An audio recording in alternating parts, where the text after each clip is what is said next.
The boxing world lost a legend this weekend. We're going to talk with Bill Simmons right now. Marvelous Marvin Hagler, 66 years old, unexpected over the weekend. And we're talking about somebody who's the undisputed middleweight champ from 1980 to 1987, a record of 62-3, 52 knockouts, and one of the most dominant fighters in his weight class. Stayed in one weight class, Bill. Boston has a unique attachment, considering he moved to Brockton from New Jersey as a young age. His story is like a lot of other boxers. He got beat up by a kid who was a boxer, and he was like, I want to beat that kid up, learned to box, lied about his age. I think he was 14, said he was 16 because he wasn't allowed to go to the gym. And then he became one of the greats of all time. It's so funny. He added the Marvelous because he wanted people to call him Marvelous, and everyone just called him Marvin Hagler or Hagler. So he added the third name, legally became Marvelous Marvin Hagler. Everyone just called him Hagler. He was like Madonna. He was a one-name guy. He was so fearsome. He was so great. He did the shaved head thing well before MJ. I honestly feel like he might have invented it. He even had it before Lou Gossett in Officer and a Gentleman. But, you know, I lived in Boston basically through after he won the title. And he was kind of the guy in Boston, but couldn't get a title shot. And it was one of those things that just would never happen now, where everyone was afraid to fight a guy. He was the all-time example of that. He didn't get, I forget when he finally fought Anto Fermo, but I think it was like 1980, something like that. They fought in 79. There was a draw, and then 81 was the rematch. Right. And I basically watched every Hagler fight from that first Anto Fermo fight on. And that was one where it seemed like he was dominating it. And then he kind of let up in the last couple rounds, just enough that it became, are we sure he won? And then he got boned over. But the legacy for me with him, he had 3 losses, he had 2 draws. None of them were legitimate. Even the Leonard one, and Leonard was my other guy, and we'll get into that later, but all 5 of those were disputed. And you go through the history, nobody ever actually beat this guy. He had the best chin of anyone ever. He only got knocked down once. It was in the mid 80s. I forget the guy, but it was even that was disputed. And you watch round 1 of Hearns, which will be his legacy, that whole fight, because it was the great fight we always wanted him to have. Hearns is hitting him with bombs. And at one point, like in the first minute, he kind of staggers Hagler, and the announcers kind of mentioned it, but staggering Hagler just meant like he slowed down for a split second and then came back. He's the toughest boxer I've ever seen in my life. I really do. Like pound for pound, he was the man's man of all time as a boxer. He was just going to take down anybody. He would walk through whatever. He could figure out any style. He could go lefty, righty. And he's one of the best 4 boxers I've ever seen. Yeah, I was going through it this morning because he has a draw. He beat Sugar Ray Seals in his 15th fight. And I always feel bad for the other Sugar Rays. You ever do that yourself? You're like, there's a lot of Sugar Rays. There's a lot of Sugar Rays, and that Sugar Ray Leonard's kind of thought of as a guy when it's really Sugar Ray Robinson. But if I were named Ray and got into fighting, I'd be like, guys, can we come up with another fucking nickname? Is there any way we could do that? So he has a draw with him later on. He loses to Bobby Watts in Philadelphia, which was the other Hagler deal, is that he wouldn't get fights because he's a southpaw. He was tough as shit.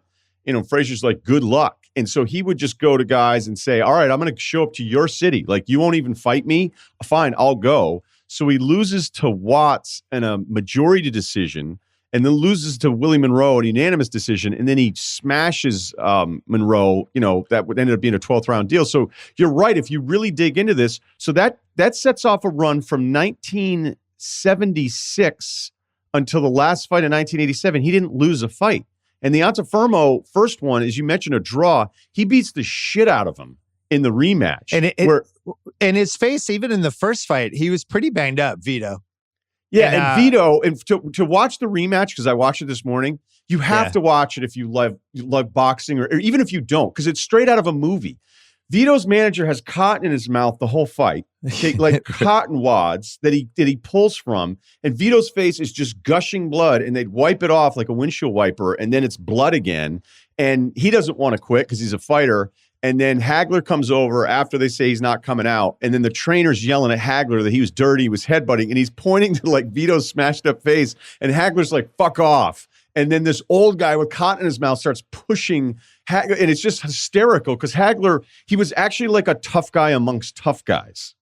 He was the most testosterone-y boxer other than maybe Tyson. But Tyson was younger. Hagler was just one of those dudes. He was like out of an action movie. And I've tried to get a lot of documentaries done over the years that didn't happen.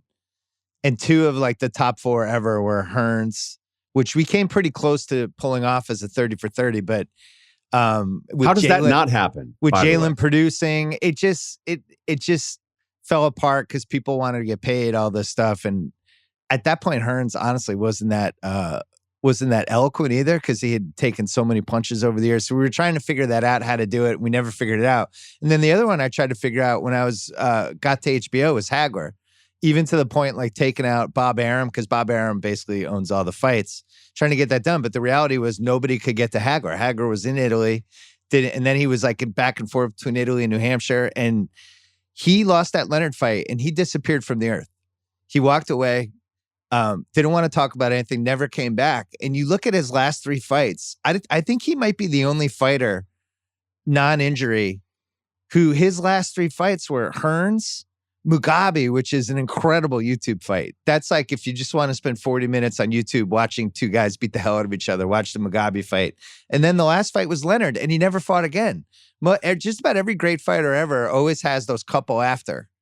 And he just didn't. He was gone. He was so mad that he lost to Leonard, he disappeared. We never saw him again. The Leonard part of it, this is where our age gap, usually it's not that big of a deal, but they're considered like there's a huge difference between 16, 17, and 11. And, I was 11. It was a big deal that we got the fight on pay-per-view at my house. Like we didn't do that. And that was a big deal. So we had people over. Everybody was pissed off after the decision. I'm a little kid, so I thought the bolo punches and the feet shuffling were cool. And that's how kind of Sugar Ray won the fight. And Sugar Ray had been retired for a couple years. And 5 years. Was it 5 years? Yeah. Yeah. And so that was a tough one for me because Ali was my first fighter I fell in love with because Wide World of Sports, 1974, 1975. He was just like a god. Like if you didn't like Ali, you almost weren't a human being. And then Sugar Ray Leonard in the 76 Olympics, which was the first Olympics I ever saw. We had the 5 gold medalists from that, but he was the one that jumped out. And he was on TV all the time. I got to say, I feel like I caught every Sugar Ray Leonard fight that was televised. And he was just my guy. He was like the new Ali. He was the Ali replacement. I made my dad take me to the Hearns fight in the Boston Garden closed circuit. I made my stepfather take me to the first Duran fight closed circuit in New Haven in 1980. What was the closed circuit thing like?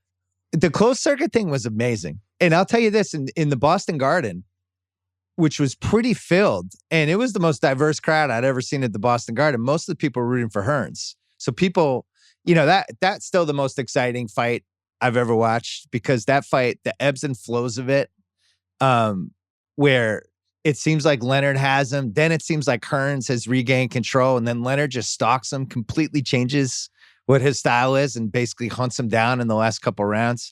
That's still like for all the long fights, that's the most excited I've ever been during a fight. But, you think like Hearns Leonard, the 2 Leonard Duran fights. The second one was so disappointing with the Duran basically quitting. Hagler Hearns, and then everything led to Hagler Leonard. And that was the one that people had wanted since 1981, 1982. Leonard embarrassed him. Leonard made it seem like he was going to announce this fight with him after he had the detached retina in 82 in DC, invited Hagler, and then was like, did that whole speech. And he was like, that Marvin Hagler fight, it would be the best fight. It's the fight everyone wants. Unfortunately, it's never going to happen. And like completely embarrassed him. And I think he knew he wasn't going to be able to beat Hagler, especially with the eye thing. But the famous story was he was ringside for one of the HBO fights. I think it was the one before Hearns. It was it was the Ham show. Maybe the Roll Down fight, one of those. And Leonard was announcing, and he was saying to Barry Tompkins between rounds, like, Hagler looks slower. If you watch him in the Hearns fight, he does not look slower. He looks like, it's one of the most amazing performances ever. Mugabe is the one where you could tell the age is starting to get to him. He had the title for almost 7 years, and that was when Leonard was like, I think I can beat this guy. And what he did in that fight was, he basically gamed the system. He figured out something nobody had figured out in a fight before. 12 rounds. He changed the gloves a little bit, made the ring bigger, and basically tried to steal rounds. And I've never seen anything like it, where he would hear the ding ding with 10 seconds, or the knocking with 10 seconds left, and he all of a sudden would unleash this flurry, and he was like Jedi mind tricking judges, and it worked. I still feel like he won the fight. Most people think Hagler won it. I don't think just think Hagler was slow and just missing punches left and right. And I think he was mad. I think he was frustrated. Trying to stalk him. It just wasn't a good Hagler performance, but people feel like the champ always wins those. I need to watch it again because I fell for all that stuff, the flurries at the end of the rounds. But when people are like, oh, Hagler won, I go, okay, fine. But it's not an emphatic this is not one of the all-time robberies in boxing. I don't see it that way. There's one bad score. That when somebody had it 118, 110, I think that was egregious. But the other, everyone was around 115, 113 for it. I'll watch it again, and maybe I'll think Hagler won it because I'll watch it not as a little kid being impressed by all the flashy stuff. The Hearns thing is kind of, seeing it on Twitter this weekend where people hadn't seen it ever before. I think I watch that probably once every 6 months. I don't know why. I just do. I love it. And I'd argue even prime Hearns, his left is so vicious. It's like a gunshot. It's so quick. His reach is bigger than everybody else's in that class. And yet he's probably thought of as the fourth of the four guys during that run. But I have him 3. You have him ahead of Duran? Duran quitting in the second Leonard fight and then getting completely annihilated by Hearns. I mean, you could argue the Hearns knockout punch on Duran is the single most perfect knockout punch anyone's ever thrown. So you watch it, it looks like when they're showing the Drago in Rocky IV when he's just punching that thing and it's like 2,000 grams of power or whatever. It's just perfect. And Duran's out as soon as it hits him. But yeah, I think the part that it's hard to explain now, especially to younger people, was how big these fights were leading up to the fight, where you would have the Sports Illustrated, Inside Sports, Sport Magazine. You'd have the talk shows. The guys would go on this whole circuit for 2 months. And by the time we got to the fight, it felt like the biggest fight in the world. And with Hagler, Hearns specifically, there was so much animosity with those guys. The stare down's incredible. They really hated each other. Hagler didn't respect Hearns. It made Hearns furious. Hearns was four inches taller. And at that point, Hearns was this killing machine because Leonard had beaten him, but he had kind of reinvented himself. He gained some weight, moved up a couple classes, and they really hated each other. And I did an Instagram post on Saturday night. My favorite moment probably in the history of boxing is after Hagler knocks him out and they figure out Hearns isn't going to make it in time for the belt. They stop the fight. And Hagler's corner is on the right. All he has to do is walk to his guys, right? Anyone who wins, they walk right to their guys. And Hagler does this fuck you walk, goes diagonal right by, with his hands up, walks by Hearns like one last kind of fuck you, dude. And it's just like, that's who Hagler was. He was really spiteful. He was the toughest dude on the planet and really thought he could beat anybody at any time. You were never beating him. I know the Aram podcast you did, I don't know, is it 2 years ago now? Like 3 years ago. Is it 3 years ago? Gosh. Yeah. It was incredible. What did you get out of Aram on this? Because he was, all over this. And, as you said before, he owns these fights. And, even Aram seemed like he was scared of him a little bit. Yeah. I just think Hagler was a different kind of cat. He was this dude who he had his 2 people that he grew up with, the Petronellis. He did whatever he wanted. And then when he won the title, he defended it. He wasn't one of those dudes who was going to fight once every 6 months, once every 9 months. He went to work. I was still living in Boston after he won the title.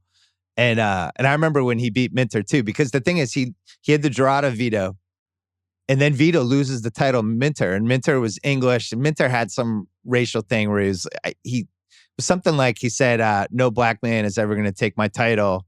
And then he did the I was misquoted thing. So there was like real animosity. Hagler goes to England to fight him. And I remember watching that in New Jersey at my grandmother's house. And it was so cool that he won. And then immediately the fans just do the most reprehensible thing that I've ever seen in a boxing match. They just start throwing beer bottles and all this stuff. So Hagler wins. He doesn't even get to celebrate it. his whole corner has to like cover him and stand over him, make sure he doesn't get like, knocked unconscious by one of these bottles. And that's how he wins the title. And that was kind of tied into the whole Hagler thing of like, even when I win the title, I'm not respected, And then the cool thing, I remember this pretty vividly. I think his first 2 title defenses were in the Boston Garden. And that really meant a lot to the people locally, right? He wins the title, he takes it back. He's like, I'm defending it here. And that was a really cool time just in Boston sports because Bird was there. Ewing was still at Cambridge Ridge and Latin. Hagler was the champ. We had all this. Bork was on the Bruins. There was just a lot of energy around the scene, and Hagler became one of the Boston guys. So when he fought Leonard, I was really traumatized. Leonard was my favorite guy. Hagler was my second favorite guy, and I went to Leonard. My heart followed me, and I rooted against Hagler, the guy that I had rooted for basically in all of these fights, and I just kind of flipped on him. That'd be like if Zion went to the Knicks and you started rooting for them against the Celtics in the playoffs or something. No, it wouldn't be Zion. It would be, I don't even know what the analogy would be. But yeah, I mean, it's the most polarizing fight. I've gotten in more fight arguments, not real fights, but okay. Emmitt Smith versus Barry Sanders and Hagler Leonard are the arguments I've been in the most of my life. And I'm talking late 80s through the 90s. I just have repeatedly found myself into those 2 arguments. So I was reading Manic's piece, Sports Illustrated, that was really good. And, the Leonard thing, this is all the buildup to the Leonard deal. And I guess Petronelli went up with Arum to his house in New Hampshire to try to figure out a way to do the deal because Hagler didn't want to do it. And I agree with you. Like part of the fight thing, like I think prime Floyd probably beats Pacquiao because Floyd was so impossible to hit. But I would have just rather seen it earlier, And there's always parts of me when I hear Floyd talk about boxing history, you're like, you don't even know what you're talking about. And you're one of the best boxers of all time. And you can't even be bothered to like look up some of the guys that you're shitting on because you're trying to put yourself above them. And I'm not even anti-Floyd. I just don't love when he's dismissive or whenever Floyd talked about Ali losing a bunch of fights at the end, you're like, read anything about those fights. And they were pushing him into the ring. And just cashing the check. It's a joke. And that's why Ali's record, actually, I think like the last 3 shouldn't count. So anyway, back to this piece that Mannix has. So I guess Petronelli goes up and tells Arum to wait in the car. And then Petronelli offers to take less of a cut. And then Hagler says, no. He goes, I don't know if I'm going to fight that pussy, but if I do, you're taking your third. And then once he was in the ring with Leonard, he was starting to say, like, you hit like a bitch, you hit like a bitch. And as you point out, I think it's easy to forget. You go, oh, that fight, what happened after? That's it. He was done. Never fought again. Never. Everybody else fights again. Hagler didn't. And if you want to talk about being different as a boxer, as a guy, there you go, right there. And then I guess not that longer, a year, 2 years later, Ray ran into him. They were in Vegas. There's another fight, and Marvelous is with some people, and then Ray sees him, and then Ray goes to Arum and goes, "Hey, tell him we need to do the rematch. Like this is going to be unbelievable. All this money that we can make. Tell him we need to do this." And Arum's like, all right, whatever. So, of course, Arum wants to do it. And Arum, apparently, according to the story, goes up to Hagler and says, hey, let's figure this thing out. And Hagler goes, tell Ray to get a life. Right. and move to Italy. That was his revenge against Ray. I mean, part of that, though, was Hagler wanted the rematch after the 87 fight. Leonard dragged it along. Hagler finally retired, and then Leonard came back. And he fought Donnie Lalonde, who was just a stiff. But you go back through the Hagler fights, he's fighting all the time, right? He's fighting 2, 3, 4 times a year. 2 or 3 times a year. But then after Hearns, which I think took a lot out of him, because if you watch the Mugabe fight, he's at an advanced stage. It's like watching Jordan in the late 90s in those Utah series where physically he's just not the same. And they have a war. So the combo of the Hearns and Mugabe, he doesn't fight again for 13 months until the Leonard fight. I think he knew. You also had a lot of those wars in the late 70s and stuff like that. The one that was most surprising was the Duran fight, which was a lot closer than I think people kind of remember now. And that's kind of the lost fight of all those guys. The 4 guys, they all fight each other at least once. And Duran at that point was a depreciating asset because he had lost to Leonard and people weren't sure about him. And then, he kind of reinvented his career in that Hagler fight and almost beat him and was coming on. And then Hearns destroys Duran in his next fight, and that leads to the Hagler Hearns. But what was cool about it for me, just as a fan in the 80s, was, Leonard's my guy. You've Hearns, who's 147 pounds, 6'1", and is just the most fearsome knockout guys ever. You have Duran, who's hands of stone, who really turns the first fight into a street fight with him and is considered the toughest, non-American fighter in any weight class. And then you have Hagler, who was almost like out of a movie. Again, black guy, shaved head, the way he carried himself. There were no other boxers like him. Ernie Shavers had, I guess, a shaved head in the 70s, but he wasn't menacing like Hagler was. So you had these three rivals for Leonard. And once he beat Benitez, it just seems like, all right, these are going to be the three guys that he's going to have to go through, and everyone gravitated to Leonard. And then you had the Russillo type people doing the zag, nah, Hearns is my guy. Fuck Leonard. Or Hagler's my guy. I like Duran. I don't care that he quit in the second fight. So Leonard became this polarizing, almost like in wrestling, where Hulk Hogan wins the championship. Well, he's also a pretty boy. He's the pretty boy. Yeah, he's the pretty Olympic boy. part, It's not cool to like him anymore by the mid-'80s. It's America's Sweetheart, the 76 thing. And Aram, in the piece, and I'm referencing Mannix again here because it's just so good, but Aram talks about Hagler is okay, he's watching the Golden Boy, Sugar Ray here, everybody loves him, everything's working out for him, and Hagler can't get a title shot.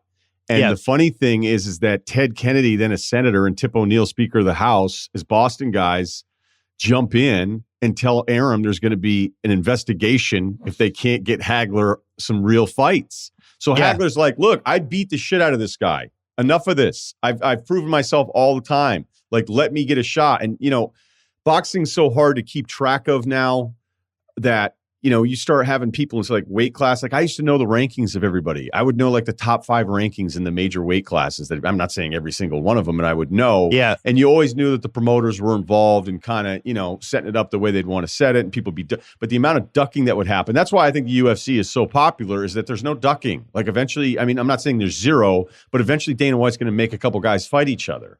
And boxing has never really figured that part of it out. And for Hagler at this time, it was even worse because there wouldn't really even be the public demand. And then you have managers taking a 33% cut on the purse, which is absurd. It's just accepted because that's the way of doing business. And honestly, guys are getting screwed over way more by promoters anyway, if you look back at the history of that.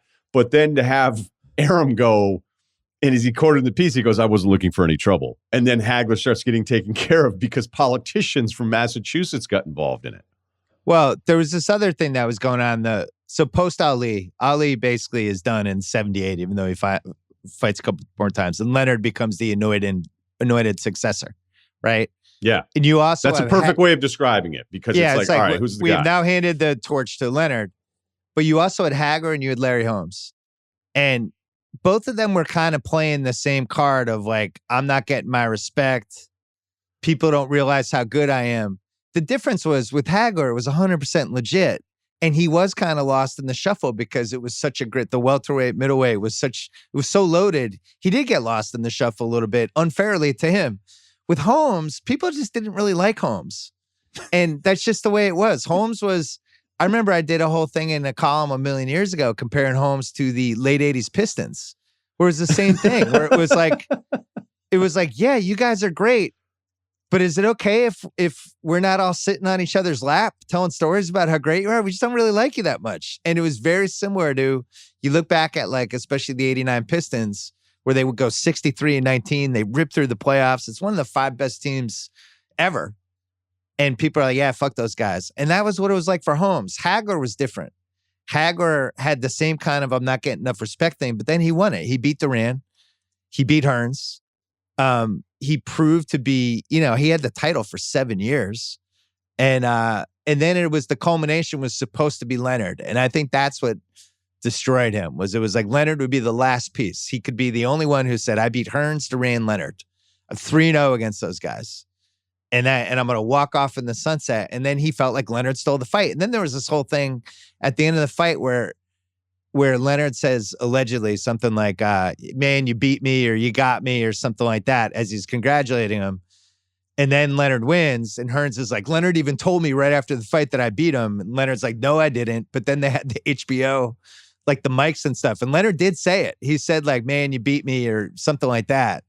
And I think that was one of the things that enraged Hagler so much. He's like, now even fucking Leonard thinks I beat him. And he was just bitter. And he went to Italy. We never saw him again. So a couple things. The Ali part of it, it also ties into the Holmes part, because Ali was, when he should have probably been done, was 55-2. And that's with a loss to Norton where he had a broken jaw and made it to a split decision. And then the Frazier loss is the first one's legit. The first Frazier loss was a legit loss. But it's Bonavena before that and Jerry Quarry, and that's after losing years to really in his prime. He came back as a different fighter because his body had changed. So I'm not saying the first one isn't legit, but it's not ideal to fight Frazier after 2 other fights after you've missed fighting for almost 4 years. So he talked a lot of shit, though. I love Ali, but he was basically like, I'm now here to take back my title. And Frazier beat him, and there was definitely ring rust, all that stuff, no question. But it's funny because that fight, the 50th anniversary of that fight was recently. And I saw the end of PTI when Wilbon and Kornheiser was talking about it. Wilbon said it was the biggest sporting event of his lifetime. And I actually agree with that. And it's so funny with sports as the years pass, like stuff kind of just loses its impact. But the first Frazier Ali fight really probably was the biggest sporting event of all time. I think it was the most important. And other than maybe the USA beating USSR in 80. But stuff gets lost over time. And I feel left out. I'm trying to think of what mine is. Let me tell you, for me, it's the 80 USA, USSR is the greatest sporting moment of my life. But Hagler Hearns was probably the greatest 10 and a half minutes of my sports life. I mean, I can't tell you the other piece of that gets lost when people remember that fight, because it really seemed like they might stop it, right? So in the 3rd round, Richard Steele checks the cut. Yeah. So now you're thinking like, and he's just like gushing blood. And that was during an era when they would stop fights. So you're thinking like, shit, Hagler has got a round and a half here to maybe get him. And Hearns could do that thing where he could dance around and use his reach. And it seemed conceivable they were going to stop the fight. And it would have been, an all-time bummer of an ending. And then Hagler is like, fuck this. I'm stopping it myself.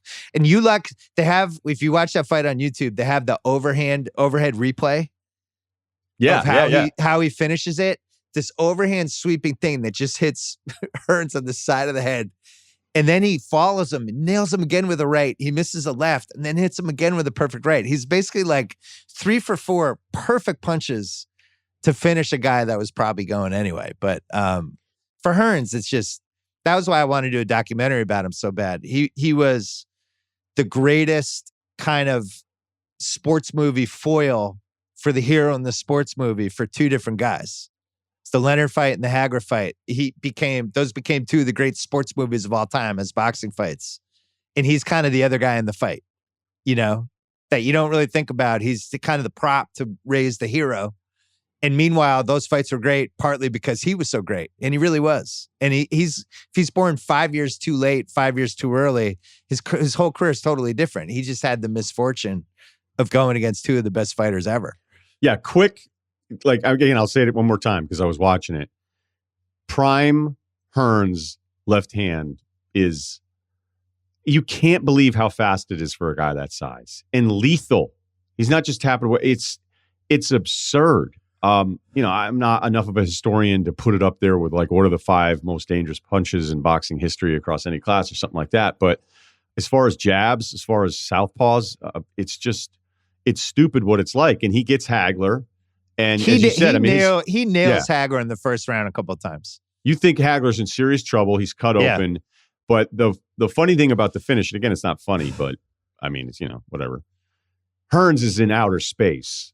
Like his eyes change to a completely different human being.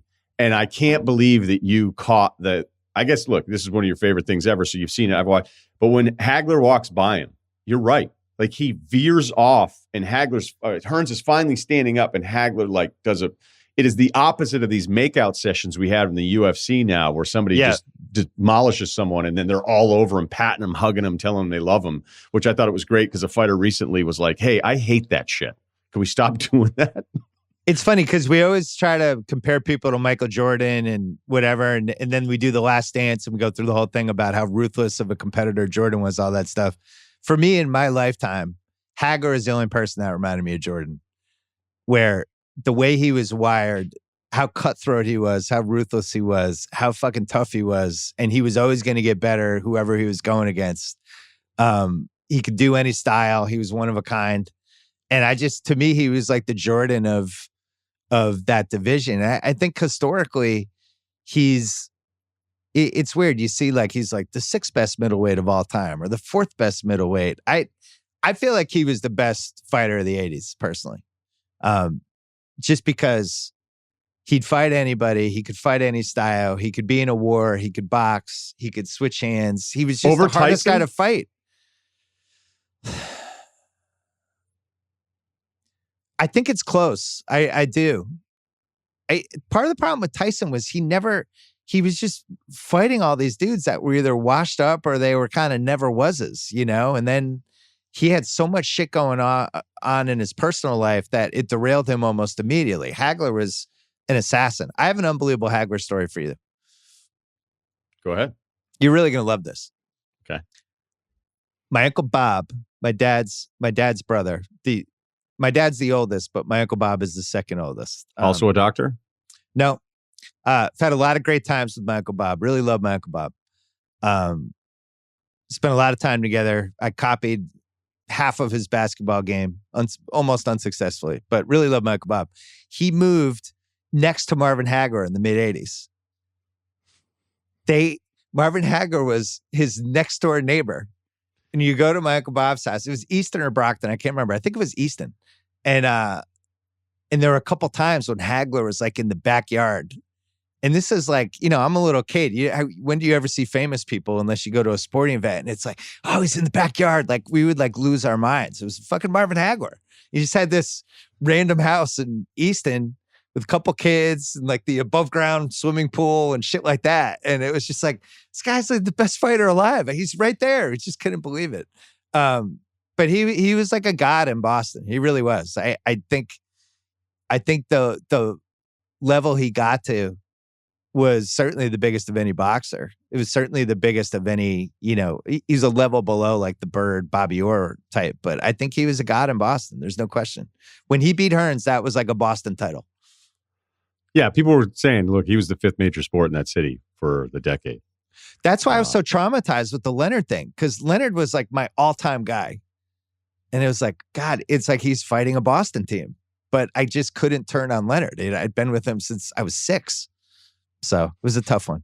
Great fight. The other thing about that weekend, the weekend before was Andre the Giant Hulk Hogan. I didn't know that. It was back-to-back. Felt like the biggest boxing fight ever, and then the biggest wrestling match ever. And I think WrestleMania was before that, but it was back to back.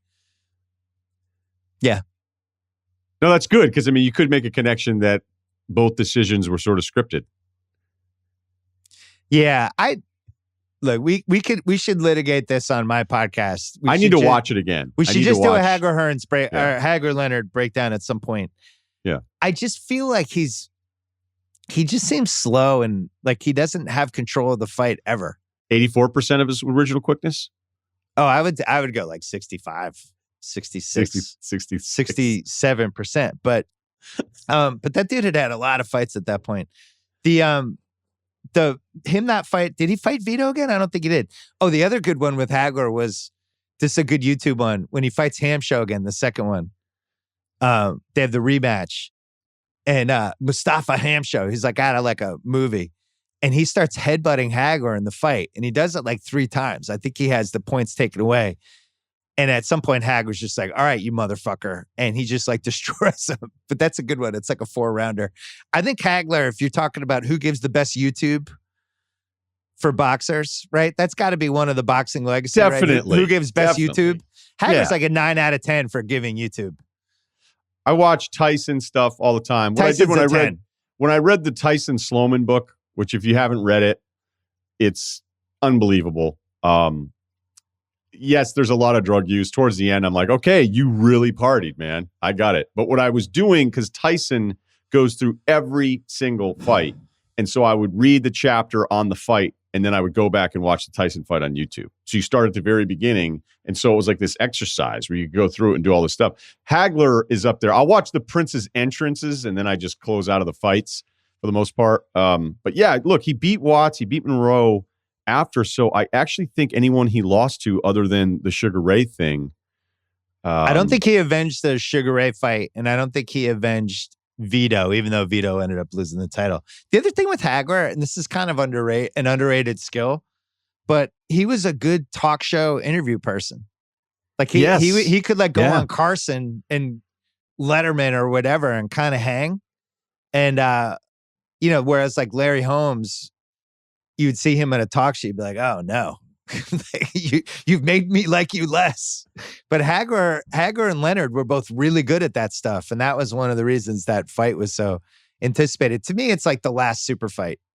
I don't feel like you think that's the last one. I think for the 80s version of them, I think they move into a different kind of machine after that. But I'm saying for the 80s super fight, the way it was done back then with like the magazines, with the anticipation, it's early pay-per-view. Like the pay-per-view thing really didn't get going until the mid-'80s. Yeah.